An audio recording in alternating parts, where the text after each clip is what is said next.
એક પ્રણાલી મુજબ દિવાળીના દિવસે, ધનતેરસના દિવસે વેપારીઓ શારદા પૂજનની જોડે લક્ષ્મી પૂજન કરે છે. એવી રીતના કારતક સુદ એકમના દિવસે બેસતા વર્ષે પણ દુકાન ખોલીને એક મુહૂર્ત કરે છે. પણ લાભ પાંચમનું મહત્ત્વ વેપારીઓ માટે ખૂબ મહત્ત્વ છે. લાભ પાંચમને દિવસે સંપૂર્ણપણે વેપાર ભારતભરમાં જ્યારે શરૂ થાય છે ત્યારે વડોદરાના, ગુજરાતના અને ભારતભરના તમામ વેપારીઓને લાભ પાંચમની ખૂબ ખૂબ શુભકામનાઓ.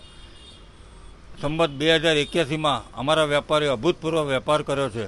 એવો જ વેપાર સંવત 2082માં અમારા વેપારીઓ કરે એવી વડોદરા વેપાર વિકાસ એસોસિએશન અને કેટ દ્વારા ખૂબ ખૂબ શુભકામનાઓ. આપણને જીએસટીનો જે રિડક્શન મળેલું છે એના તમામ લાભો આપણે વેપારીઓ, ગ્રાહકો સુધી પહોંચાડીએ એવી તમને બધાને એક નમ્ર અપીલ કરું છું. સાથે સાથે સ્વદેશી જાગરણ અભિયાન, જે આપણે અભિયાનનું આહવાન આપણે સ્વીકારીને સ્વદેશી વસ્તુઓ, ચીજ વસ્તુઓ વેચીએ છીએ, આ પરંપરા હવે આગામી વર્ષોમાં પણ ચાલુ રાખજો તો ડેફિનેટલી એનો આપણો બધાનો વેપાર ખૂબ ખૂબ વધશે. માનનીય નાણામંત્રી શ્રીમતી નિર્મલા સીતારામને ગઈકાલે ચંદીગઢ ખાતે ખૂબ સરસ વાત કરી કે કેટ દ્વારા ભારતભરમાં જે સર્વે કરેલો હતો એ પ્રમાણે 6.5 લાખ કરોડ રૂપિયાનો વેપાર આ દિવાળીમાં ભારતભરના 9 કરોડથી વધુ વેપારીઓએ વેપાર કરેલો છે. તો ફરી એક વખત આનાથી પણ વધુ વેપાર થાય એવી તમામ વેપારીઓને શુભકામના આપું છું.